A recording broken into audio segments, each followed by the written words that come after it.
What's up, investors? It's the Russian dude. The place is too hot, no hoodie, sorry about it. Something strange is happening in Russia. It's not just another embarrassing story where some official pretends everything is fine while the system is clearly overheating.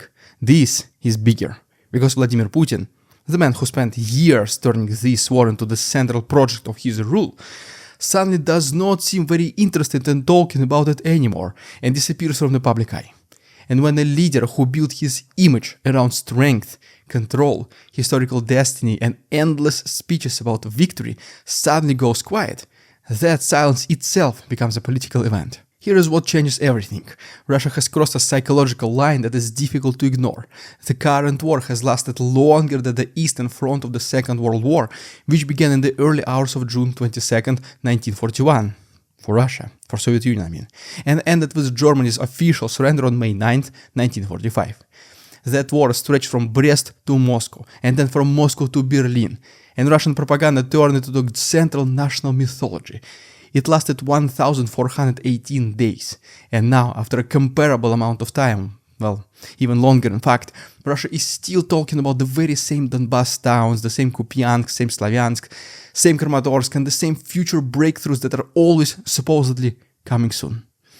So even the most loyal pro-war Telegram commentators have to ask the forbidden question. What exactly is the plan here? What are we doing? In 2025, Russia supposedly had a major opportunity. Ukraine had lost its biggest ally for a period of time. The Kremlin expected the Ukrainian state to weaken, and the Russian offensive was supposed to become more effective. And after all that pressure, all that spending, and all those speeches, guess what? Russia gained only around 0.7% of Ukrainian territory. At that pace, if you extend the line forward, Russian troops reached the suburbs of Kiev somewhere in the 2060s. And Vladimir Zelensky may still be around in one way or another by then. Well, but Vladimir Putin definitely will not be arriving there with the television crew in the victory speech that he wants to give so much.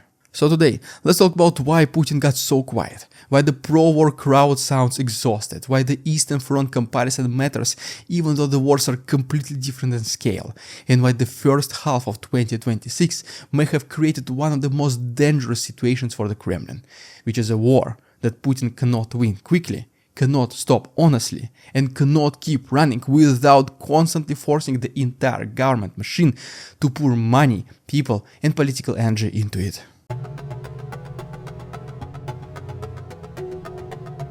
Here's where it gets interesting, because wars do not always come with official expiration dates, but people still understand when a project has crossed from a difficult into absurd and then into impossible. A construction site, for example, near your house goes quiet for months, then a year, and well, technically nobody announces that the building will never be finished, it's abandoned now, but everyone walking by understands exactly what happened.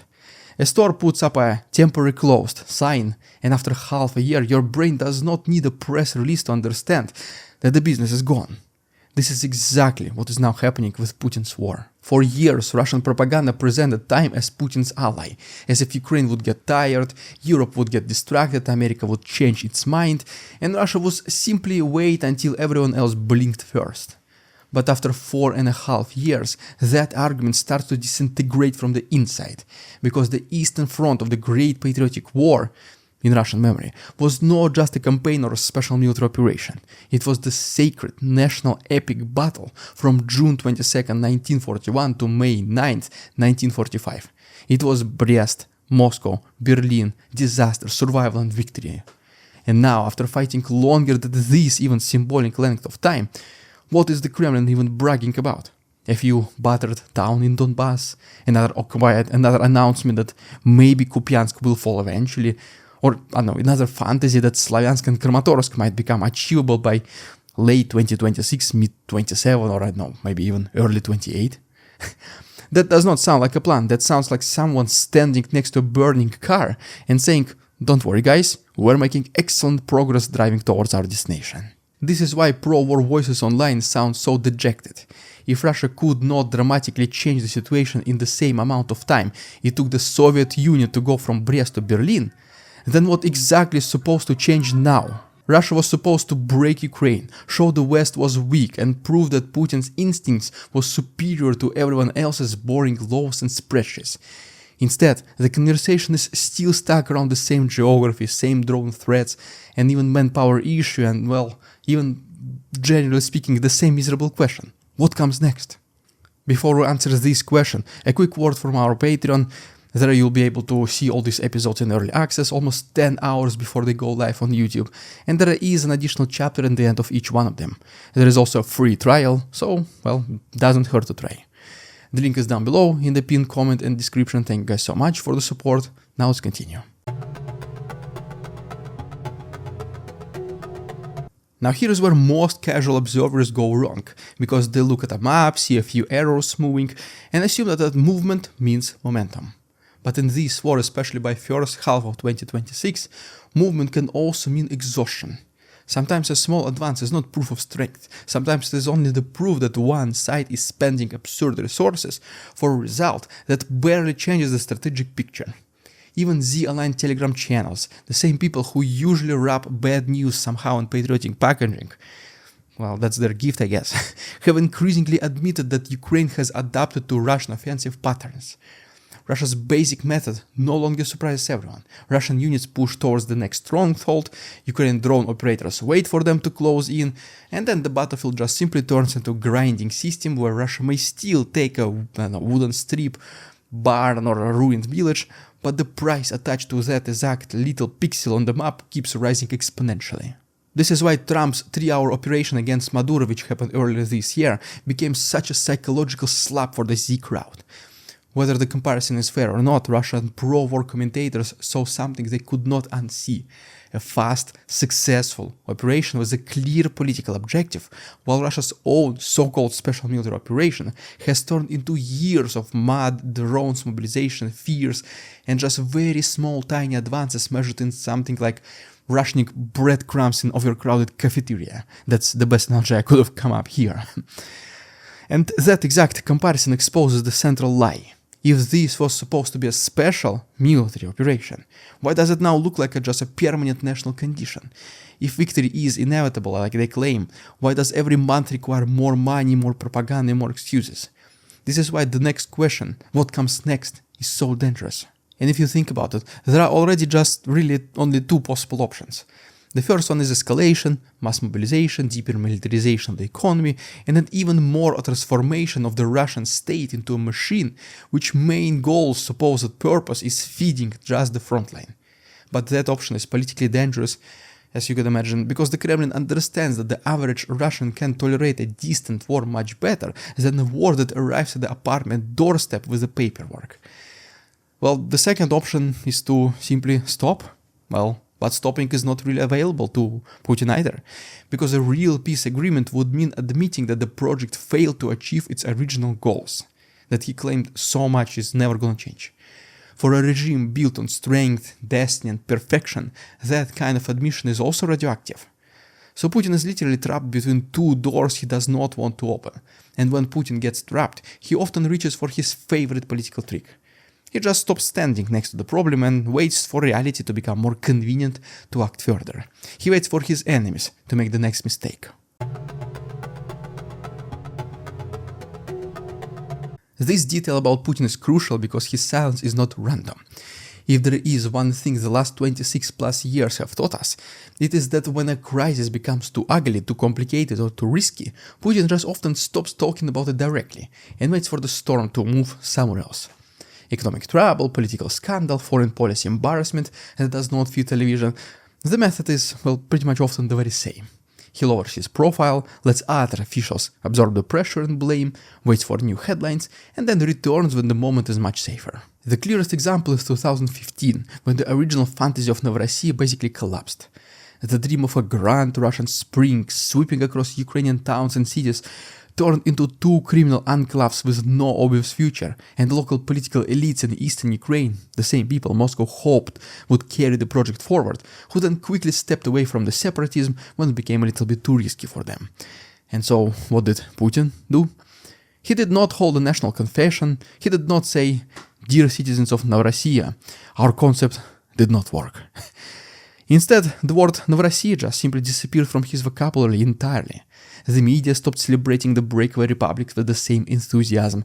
The loud propagandists who failed to understand that the political fashion had changed were also pushed aside, silenced in one way or another, or even removed from public relevance, because their very existence became a reminder that the government had failed.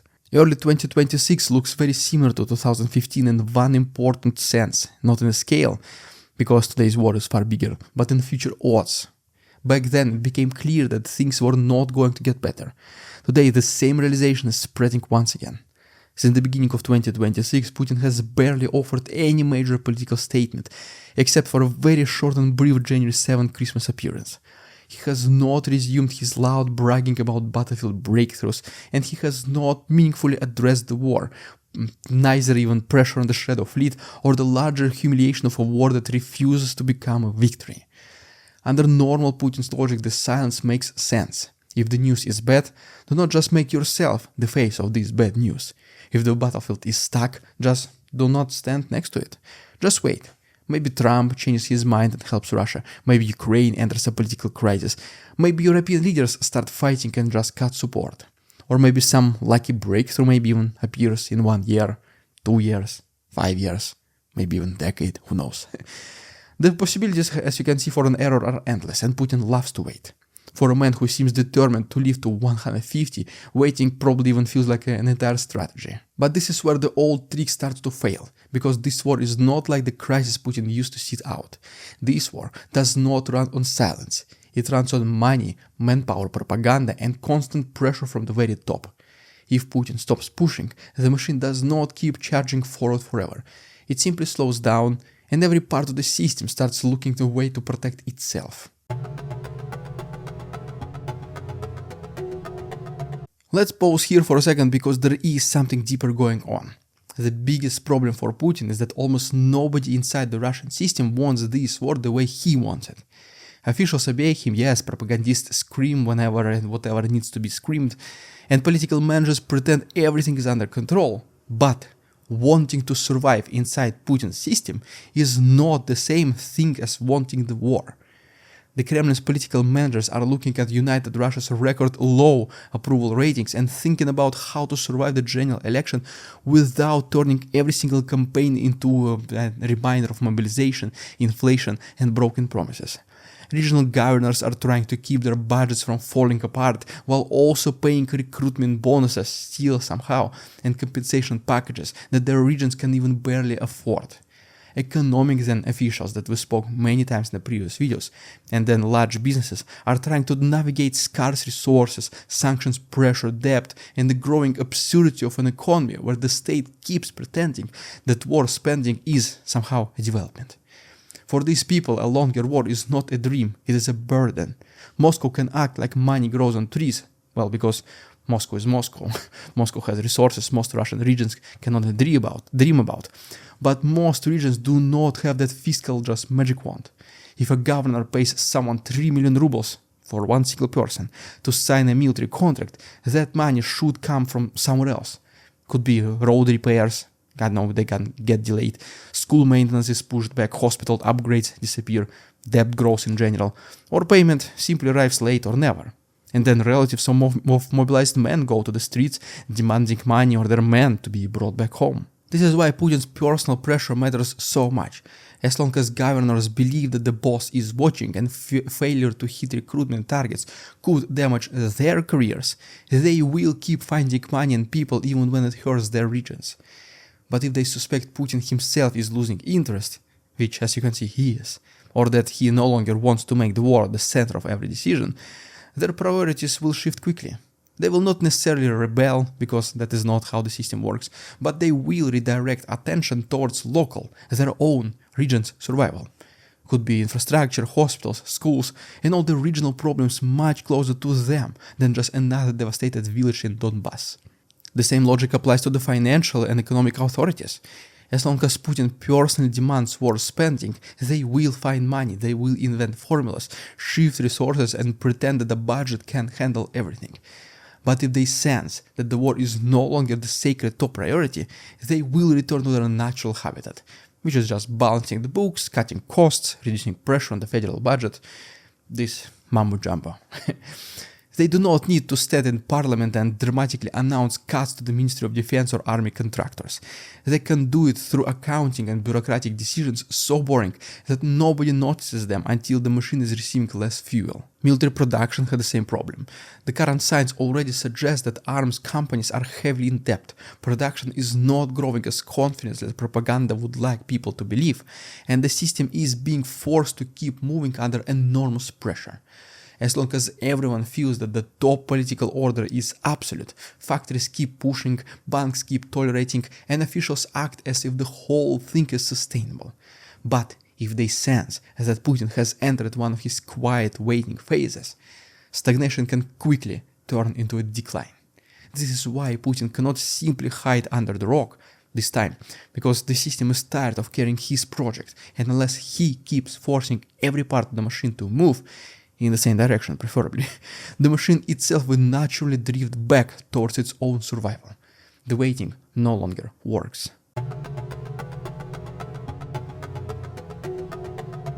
Now here's the game changer for Putin. Time used to be Putin's best ally, but this war may be the first crisis where waiting itself becomes dangerous. Before this, Putin could often detach himself from problems. He could let officials absorb anger, let television change the subject, let society get tired, and allow a crisis to become old, then boring, and then just normal. But the war in Ukraine is not a frozen scandal, not a corruption case, and not a temporary economic downturn. It is a giant, active, very expensive project that requires constant feeding even when the Kremlin wants to pretend nothing special is happening. That is the difference between 2015 and 2026. Today, Russia cannot freeze the current war the same way it froze the situation in Donbass and Crimea, because the battlefield is massive. Ukraine is actively defending its land, and propaganda has to keep explaining why all of this is still somehow going according to the plan. If Russia experiences a serious decline in recruitment, equipment supply or funding, the consequences could arrive quickly. The front does not care that Putin is having a quiet period. Ukrainian drones do not pause because the Kremlin needs better messaging. Regional budgets do not repair themselves because Moscow wants to wait for a lucky break. And this is exactly why Putin's situation in early 2026 looks so uncomfortable. One ally is in political custody, another is close to a major international disaster, Trump is targeting the Shadow Fleet, the war is deadlocked, regions are exhausted. There is literally nothing to brag about, and yet the one thing Putin usually does in the moments like this, disappear and wait. Then, well, guess what? This thing may no longer be available to him now. So when people ask why Putin is silent, the answer may not be that he has some kind of brilliant plan. The answer may be just simpler and much more revealing. He is silent because there is no good speech to give. He cannot honestly declare a victory, cannot honestly admit failure, and definitely cannot honestly say stopping would preserve the image he spent decades building. Putin's silence is not strength, discipline, or some mysterious strategic patience from a grandmaster moving invisible pieces on a geopolitical chessboard. No, it is the sound of a system reaching the limits of its own myth. After crossing the symbolic length of the Great Patriotic War, and after gaining only around 0.7% of Ukrainian territory in entire 2025 under supposedly favorable conditions, Putin faces a brutal reality. This war cannot be turned to a victory by silence. When Putin talks, he has to explain why this is still happening. But when Putin stops talking, the whole system starts quietly asking whether it still has to keep paying the bill. The war is no longer expanding Putin's power, it is consuming the machine that protects it. That is why Putin's silence matters. It tells us the war has reached the stage where even the man who started it may prefer not to stand too close to it in public. Guys, if you want to follow how this develops, please make sure to subscribe to our channel, like this video, don't forget about the Patreon, the link is down below, and see you on Friday. We won't succumb to their tricks, the facade they try to sell. Their twisted words and feeble claims on us all they cannot quell.